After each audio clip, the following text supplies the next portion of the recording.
Hey everyone, welcome to Design Uncut. No cuts, no edits, no bullshit. Today we're talking about how to get your first design job without having a design degree. Let's get on with it. The first topic is slightly common, but it's very crucial. It's called freelancing. Start freelancing as soon as possible. Even if you're in school, even if you're in college, start freelancing. Start with your first freelancing projects.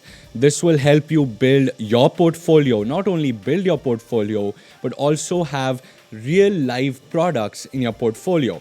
We all do mock projects where we just build random screens which do solve some problems, but they're not real life products which are solving actual problems. So go ahead and start doing freelancing as soon as possible.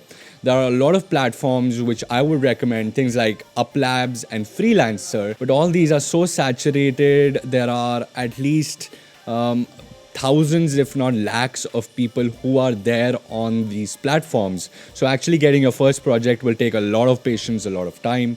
If you have a lot of time and patience, then go ahead. But I would recommend going onto LinkedIn and approaching people who might be asking for freelance work. There are a lot of communities out there as well, a lot of WhatsApp groups. I'll probably giving some links in the description, so be sure to check those links out if you want to start freelancing as well. The second one is to become an entrepreneur. Now, this is something a lot of people might not tell you about, but becoming an entrepreneur will help you grow not only your design skills in different areas such as UI, UX, and things like that, but it will also help you market a product. Remember, if you are able to market a product, if you are able to market yourself as a product, then you will be able to become a great designer or get your first job. This will help you not only work on mock projects, so as to say, but it will also help you build a certain set of marketing skills. You should be able to market your designs, get them out and recognized as soon as possible. That is where becoming an entrepreneur comes in. If you have an idea, convert that idea into designs first, and from those designs, convert those designs into an actual product. You can take help from your peers to create an app. You can take help from freelancers, maybe invest a little bit of money, create an actual product on your own. Don't depend on anyone else.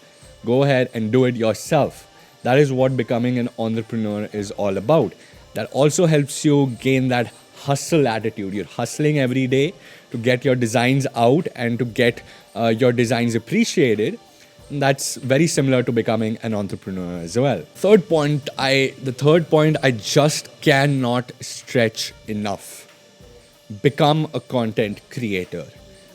I don't care where you are creating content. You could be creating content on a platform like Behance or Dribble, or you could be creating content on pages like on places like YouTube or on places like Instagram. Whatever your platform might be, become a content creator. That is the number one thing I should have said. But again, I cannot stress that enough. Once you become a content creator, make sure to create content at a period of intervals which are short. So every 2 to 3 days, maybe release something. Create something, and every 2 to 3 days, post it out to your network. It could be on Instagram, Behance, again. Any platform that works for you, which works for your kind of format, go ahead, start creating content. That will help you practice every single day. I feel if you want to become great at something, you have to practice it every single freaking day. And that can only happen if you get motivated for creating content. And that will happen definitely if you get onto these platforms, if you promise yourself and your audience that I will post, say, every 2 days, or I'll post twice a week, or maybe I'll post every day. Look at people like Johnny Vino, who posted every single day on Dribble and got hundreds of thousands of people to follow their designs and to appreciate and respect that hustle. So go ahead, start doing that today onwards. Promise yourself that you'll do it from today onwards. So the last point, the fifth point, but probably not the least point, is start connecting.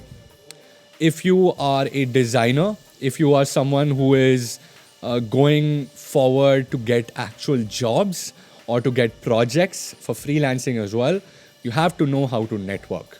There are a few ways you can really network well. First way is definitely to go for different design meetups. There are design meetups all over your city. Even during this time of lockdown and quarantine, there are a lot of people who are doing these webinars. And on these webinars, they allow you to, share their designs, maybe also communicate where you are creating content. So all the points that I have stated, networking will help you push all those points forward. And that way, what will happen is you will put in least effort to get the maximum results. Networking is key. I suggest going for something like LinkedIn. LinkedIn will help you the most connecting with professionals in your field. Do not sleep on LinkedIn, please. Also, try doing something like Instagram, YouTube, where you are able to connect with a community. That way, you build a community, and that way, you can connect with more people. So go ahead today, follow all these points, and I assure you, you will see a drastic improvement not only in your design career, but in the amount of recognition you get as a designer. And I think that is more valuable than all the dollars you will earn through all these freelancing projects. Go ahead today, follow these points. I assure you, you will gain maximum from this podcast.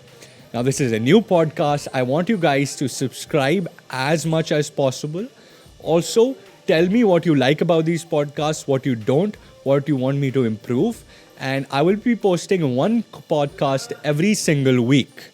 No bullshit, no cuts, no edits, design uncut. I'll see you in the next one. God bless.